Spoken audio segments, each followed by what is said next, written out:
Now let's dive deep into this big LGBTQ story for today. I'm Von Biggs, and let's queer up South Florida and Florida. Is Florida shifting on LGBTQ policies? After years of devastating policy losses for queer Floridians, there are signs the political tide in the Sunshine State may be turning. At a press conference Wednesday, Equality Florida leaders and the lawmakers struck a hopeful tone after two controversial bills stalled in the Florida Senate. The proposed measures would have restricted preferred pronoun use for LGBTQ employees and rolled back diversity considerations in state contracts. But after an overwhelming number of public comments against them, the bills were tabled. Though Republican Senate leaders say the bills could be revived later, advocates see their temporary defeat as a victory and a sign of shifting priorities in Tallahassee. For years, Republican lawmakers led by Governor Ron DeSantis pushed anti-LGBTQ policies restricting transgender rights, diversity programs, and gender markers on IDs. But with DeSantis' failed presidential campaign and growing fatigue over culture wars, some activists believe momentum is shifting. Some queer activists also sensing a change in attitudes at Florida's Capitol. Angelique Godwin, director of the Transgender Equality Florida, noted that for the first time in years, she felt a sense of normalcy in the building. For now, queer Floridians will remain vigilant, but after years of setbacks, the moment offers a rare glimpse of hope in a state that has often felt hostile to the LGBTQ plus rights. You know, it's very interesting. Our voices do matter in the community, and I think part of this shows that because there were so many people that proposed opposition to this. And, you know, we've got to stand for them. We've got to keep up with local and national policies affecting LGBTQ rights. We've got to build alliances, collaborate with marginalized groups to amplify our voices, engage politically. We've got to vote, obviously, support LGBTQ plus friendly candidates, and participate in advocacy efforts. We've got to educate, raise awareness about LGBTQ issues through the workshops, social media, community events. We've got to support each other. And that's creating safe spaces to where it may not be something that you're interested in, but you're showing support by aligning yourself with them. Right now, Tallahassee have bigger fishes to fry.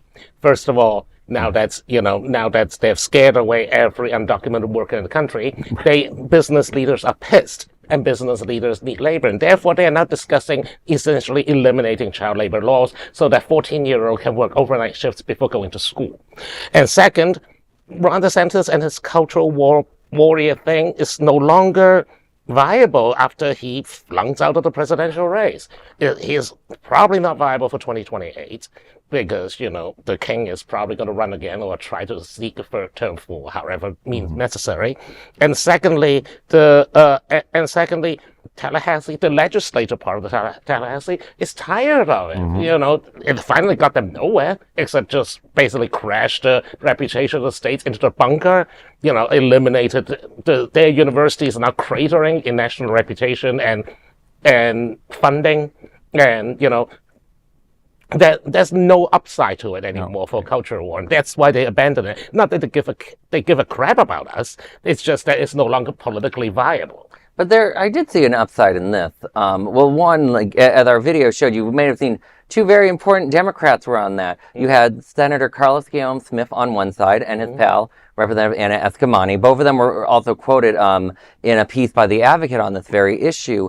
And those two, when I see them together in something, I know something good is happening. To see the two of them cheering on everything that they've been doing to keep this from happening. You know, Carlos, I've known Carlos for years. He has been an amazing senator. Long before he was a senator, he was a huge, wonderful activist with the National LGBTQ Task Force, going to events and doing. And when he and Anna are doing stuff, you know it's going to be a good thing. So the fact that I saw the two of them there says to me that, you know, I think they're going to be very successful in preventing a lot of stuff from happening. You know. Well, and to complement what's been said so far regarding the subject, I was very pleased to see that on the 18th, Commissioner Paul Rowley and Vice Mayor and Commissioner Christopher Caputo from Wilton Manors were up in Tallahassee for Broward Days, interfacing with senators and representatives. So it's important not only to, of course, address our concerns in our community, but also to interface with our allies and even some of our enemies within government, you know, not to avoid going to Tallahassee or avoid going to places where we're uncomfortable. And I give both these men a lot of credit. I do interface with them on a regular basis representing the west side of Wilton Manors. Certainly would be great to see one of them get into some type of seat on a larger basis outside of Wilton Manors. I think there's the potential there for many of our local politicians to do so. Well, that is a big LGBTQ story for today. There is no other queer nonprofit media platform like this in the entire world. Support our LGBTQ stories by subscribing and sharing Queer News Tonight.